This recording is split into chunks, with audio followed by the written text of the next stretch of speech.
Coming up right now on SUTV News, Shippensburg University does its part to spread some holiday cheer. And SHIP honors our nation's veterans. It's all right now.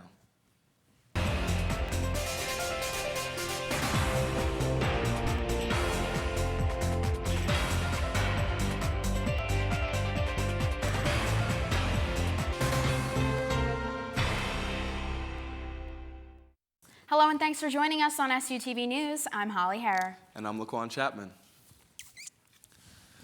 Tuesday, the entire nation paid thanks to those who have and still are serving in the U.S. military. Shippensburg University showed gratitude by hosting a Veterans Luncheon. Veterans enjoyed free food and soda while savoring the company of their fellow servicemen. A ceremony after the lunch honored all veterans and thanked them for their service. SUTV would like to add our thanks to all those who have served. Today, students and staff had the opportunity to send some holiday cheer to those that need it most. Chris Ritter has more. There was a booth in front of the library handing out Christmas cards. Not cards for students, but cards the students could sign for servicemen and women who will be spending the holidays overseas. It was part of a program called Ship the Holidays to Heroes. The program is done in cooperation with the Student Veterans Association, a group here on campus. We are in collaboration with the SVA this season to have people come and write down their appreciation and sign holiday cards for our heroes and service members. There were quite a few students who took a moment to write some words and sign their names. A member of the Pennsylvania National Guard was on hand. Hi, I'm Zach. I'm a service member in the Pennsylvania National Guard, and I'm here to ship the holidays to the heroes. I like doing these events to give back to our other service members in the United States. Throughout the afternoon, there was a steady flow of signers. One student took a few moments to tell us why she was signing. And I signed a card today to show some appreciation for our veteran over the holidays. I hope that you guys will do the same thing and remember our veterans this holiday. And yes, I did write a message and sign a card myself. For SUTV, I'm Chris Ritter. We thank those who serve our country and cannot be with their families this holiday season. Starting Monday, Cumberland Drive in front of Reisner will be closed for construction deliveries. Access to all parking lots in the area will still be available. Lancaster Drive will also be closed for part of the day Monday. Parking in faculty and staff lot 11 at Higas Fieldhouse will be available by going around Seth Grove Stadium. For up-to-date information, visit ship.edu and search campus construction. Coming up next on SUTV News, box tickets to a Hershey Bears game are all up for grabs. We'll tell you how you can win. And another SHIP professor presents his book on a highly debated topic. It's coming up next.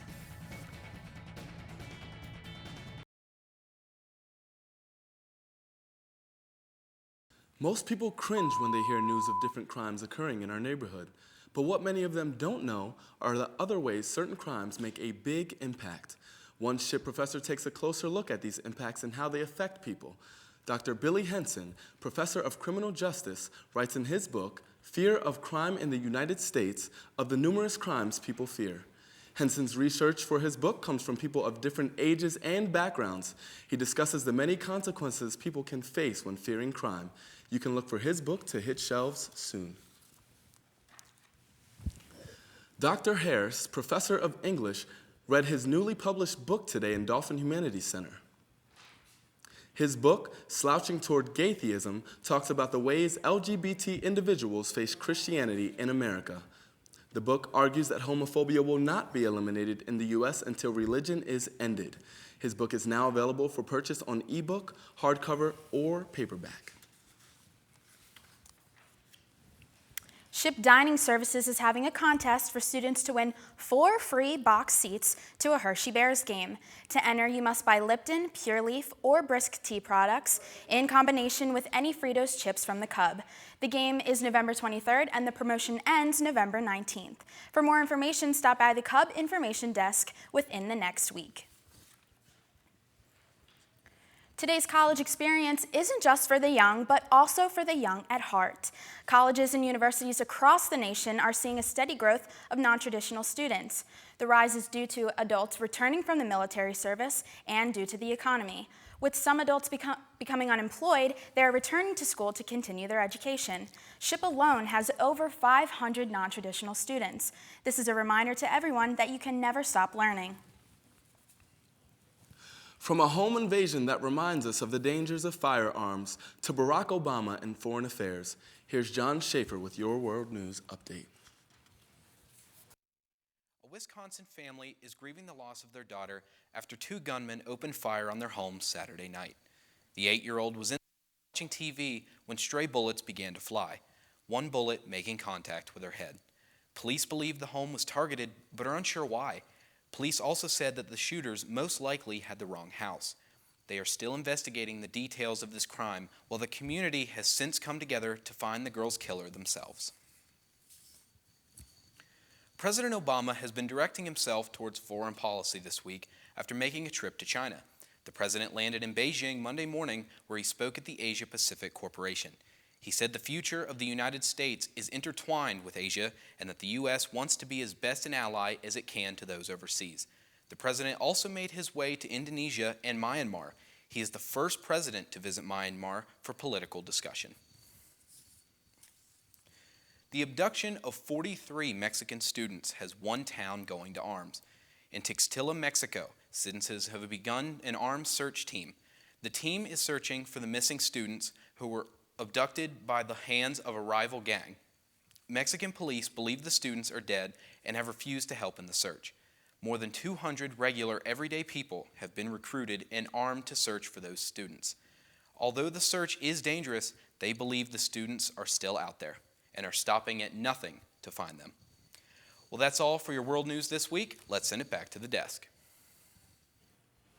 Thanks, John. Don't go away. Still to come on SUTV News, Hunter Wolfe has the question on everybody's mind, the answer. Is there really more snow on the way? And Alexis Hilliard shares new information on Joan Rivers' death. Stay with us.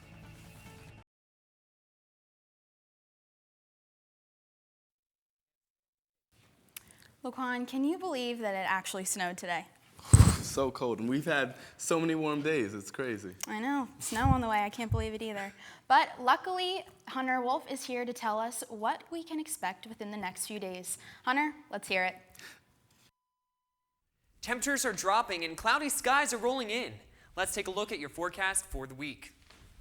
Tonight, we might be looking at the first snowfall of the season. Temperatures are going to drop down to a low of 26. There's a slight chance of snow and showers beginning between 10 and 1, with less than half an inch expected. Skies are going to clear up by Friday. Friday will be mostly sunny with a high of 40 for the day. Friday night is going to be cold. Expect a low of 24 and partly cloudy skies. As we move into the weekend, Saturday is going to be mostly sunny as well. There will be a high of 41 for the day, and Saturday evening is going to drop to a low of 29. Clouds are going to accumulate Saturday night into Sunday. Sunday will be mostly cloudy with a high of 43. But looking ahead to the evening, there is a 50% chance of snow and a low of 33. So if you want to build a snowman, you might not have to wait much longer. That chance of snow is going to continue into Monday, and there will be a high of 41 and low of 26 for the day. Tuesday will be mostly sunny with a high near 33, and Tuesday night will be partly cloudy with a low of 22. That's your frosty forecast for the weekend. In other news, Sesame Street turns 45. Alexis Hilliard has the scoop. Brr, looks like winter is finally here, Hunter. The Salsa Magic Latin Interactive Dance Party visited Shippensburg yesterday. Lee Elgren Guido and Kat Lagata hosted SHIP students in the Cub NPR, teaching them the basic dancing of salsa. After the lesson, students competed in a dance-off, hoping to win prizes valued up to $500. SHIP students were able to lace up their dancing shoes and show some unique moves. In gaming news, a radically different type of Sonic game hit American shelves Tuesday. Nick Hollop has the full review.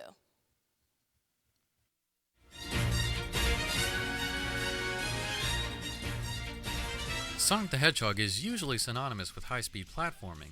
but Sega is taking the blue blur in a new direction. Well, specifically Sega of America and Big Red Button. Sonic Boom: Rise of Lyric for Nintendo Wii U was released for American gamers on Tuesday. Sonic Boom is a spin-off of the mainstream Sonic series and takes place in an alternate universe. Sporting radical redesigns, Sonic, Tails, Knuckles, and Amy must band together to defeat a biomechanical snake named Lyric, who wants to replace every living organism with robots and machines. Oh, and Dr. Eggman is there too. Sometimes. Though he's mostly a gag villain who's not very threatening and takes the brunt of many jokes. There are elements of classic Sonic gameplay scattered throughout, but most of the playstyle is based around exploration and combat. Players can switch between the four main characters at any time to find various goodies and pathways and levels. Each character has a unique skill set, allowing them to explore otherwise exclusive areas. Sonic can use his speed and spin dash to blast up ramps, Tails can fly and send his buddy bot to tinker with machines, Knuckles can climb walls and punch through tough obstacles, and Amy is the most acrobatic. The dialogue and character interactions are some of the best I've ever seen. The four teammates are constantly chatting with one another, making witty remarks and bickering. Most of the characters are incredibly quirky and likable. That is, except one. Sonic. Yes, you. I'm not sure why, but the writers portray Sonic as an egotistical jerk who doesn't work well with others. Now, to be fair, Sonic has always been pretty... Sonic, we've got to do something to help him! You're the one who can fly, you do something! I controlled those powers with the conch, until Sonic punted it away with his typical stupidity. Well, get lost, Eggman, and let us get things under control! Sassy. But he's always known when to put his attitude aside to save the day. He's always been portrayed as the blue dude with an attitude and a heart of gold. But now... You guys were a great supporting cast, thanks. What? I think we all contributed. Oh, sure. I'm just saying I probably contributed a bit more. Unbelievable. Yes, I was, thank you. He's all attitude. He gets more bearable as the game goes on, but in the beginning he delivers some truly cringeworthy lines. If you don't really care about character arcs, then I can easily recommend this game, especially if you're a fan of games like Jak and Daxter or Ratchet and Clank. There are fun puzzles to solve, action-packed confrontations, and an engaging story. I'm Nick Hollum of SUTV News. Thanks, Nick. Sesame Street recently celebrated 45 years of providing quality programming for children. Blake Cooper has our top 5 life lessons learned from Sesame Street. TV can be an excellent learning tool for children, and one excellent show in children's programming is Sesame Street. Spanning over decades, this program has taught generations about life, love, and of course the alphabet since 1969. In honor of Sesame Street's 45th anniversary, we've compiled our top 5 list of Sesame Street life lessons. Number 5, eating healthy. With no introduction needed, Cookie Monster lives up to his name by barreling through countless amounts of junk food. However, Cookie Monster drops the cookies and picks up a beat as he raps about the importance of eating healthy food, letting you know that fruits and vegetables don't just taste good, but are good for you. Number 4, conserving resources. In another segment starring Cookie Monster, viewers learn how they shouldn't waste resources like water and electricity as the Blue Monster gets a lecture from his father. Even when it comes to food, children are taught not to be greedy and share with others. Number 3, what does love mean? Loving others. In this segment, Grover talks about the meaning of love and how everyone should love all things. Whether it's a person or a pet, we all need love in our lives. Number 2, perseverance. Everybody has a goal in life, but sometimes it's hard trying to get there. With a powerful message combined with the musical stylings of award-winning artist Janelle Monáe, children are taught through the song The Power of Yet that even though you might fail, you should keep trying until you achieve your goal and be what you want to be. Hi, my name's Robin. And you can call me Robin too. And at our top spot, we have number 1, acceptance of others. Everybody's a little different, but that doesn't mean we can't all be friends. With the help of Robin Williams, viewers learn that despite differences, we might have more in common than we think. We should celebrate our differences and similarities as we live together in the world. When you see someone who looks different than you, you can find lots of things that are the same. Yeah, and be friends. Oh, yeah. Yeah. I'm Blake Cooper, and on behalf of SUTV, we congratulate Sesame Street on all their years of achievement. That show brings back so many memories. I hope we can see them again for another 45 years. Josh Turner, the Rough Stock and Rambler Tour, is making a stop in the Lore Center tonight at 8. Turner is one of the country music's most recognizable faces, selling more than 5 million albums and earning numerous CMA, ACM, and Grammy nominations. For ticket information, visit the Lore Center.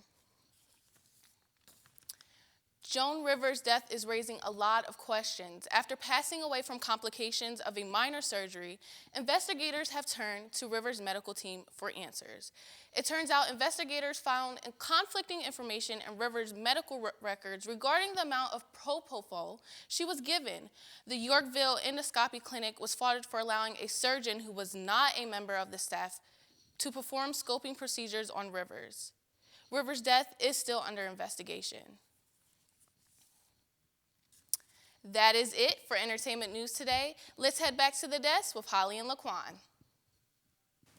After the break, Chris Eckstein has the highlights from the Red Raiders' final home game of the season. Sports is next.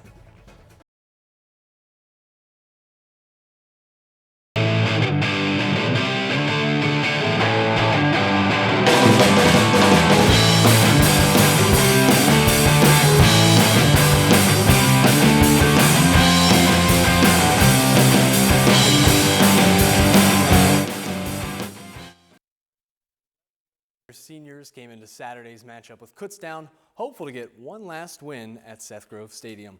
The Golden Bears, however, didn't make things easy. Bernadette Koff has more. Game of the season, Ship looked for a victory over the Kutztown Golden Bears. Kutztown scored first with a 70-yard pass from Chad Barton to Cody Reed, taking the lead 9-0. In the second quarter, Michael Lloyd scored a 32-yard field goal for Ship's first points of the afternoon. By halftime, however, Kutztown increased their lead 19-3. With consecutive touchdowns in the third quarter from Daniel Wheeler and Justin Ply, Ship decreased Kutztown's lead 19-16. Early in the fourth quarter, Kutztown came back with a 4-yard pass for a touchdown. With a 9-yard pass from Chris Loshy, Trevor Harmon gave Ship the lead for the first time in the game. Andrew Smith secured Ship's win with a 24-yard run late in the fourth quarter. The final score, Ship 37, Kutztown 32. For SUTV Sports, I'm Bernadette Koff. The Red Raiders finished their season Saturday at Mercyhurst. Kickoff is at noon. The PSAC East Volleyball Player of the Week is Ship's own Mara Nolan. The sophomore setter helped the Raiders go 3-1 last week as she averaged just under 10 assists per set. She also had 10-plus digs in all 4 matches with 10 block assists. Nolan contributed 4 aces and 15 kills last week as well. With her assistance, quite literally assistance, Ship clinched a spot in the playoffs. It paid off, too, because the Raiders beat the top-seeded Lady Eagles of Lock Haven Tuesday night to advance to the PSAC semifinals on Friday. But you know, volleyball wasn't the only Ship team to play in a PSAC quarterfinal Tuesday. Number 3 ranked field hockey took on number 6 ranked Slippery Rock at home. And here's how it played out.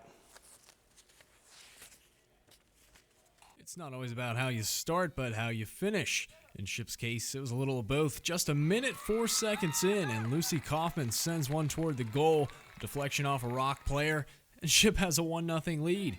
Later in the half, Emily Bernard looking to start something and sends one in, but it's off the pads of Rock goalkeeper Carly Dumar. Same score at half. Ship unable to build on its lead, but Taylor Webster was looking to defend it. In a one-on-one situation with Kaylee Krupski, she kicks the ball free from danger, and Ship would hold on to the 1-0 lead over Slippery Rock.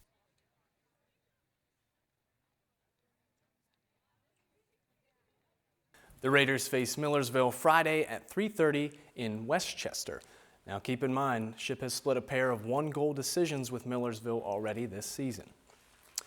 Men's basketball returns to Higas Fieldhouse tomorrow, and the Raiders are bringing Dylan Egger along for the ride this season. Egger, who injured his knee last preseason, was forced to redshirt and missed the entire 2013-14 season. He shared his thoughts about getting back at it tomorrow. I just got to play my game and, play within myself, not try and get ahead of myself and do too much, and just play at my pace. But yeah, I'm really excited to start the season and get this thing going. The Raiders take on Georgian Court tomorrow night at 8. We'll have more on Dylan's return for you next week, and next week is the next time I'll see you. I'm finished for now. Let's send it back to the desk. Holly and Laquan, you're up. That's it for SUTV News. I'm Holly Hare. And I'm Laquan Chapman. Don't forget to follow us on Twitter and Instagram at SUTV News and like our Facebook page. Thanks for joining us. We'll see you next time.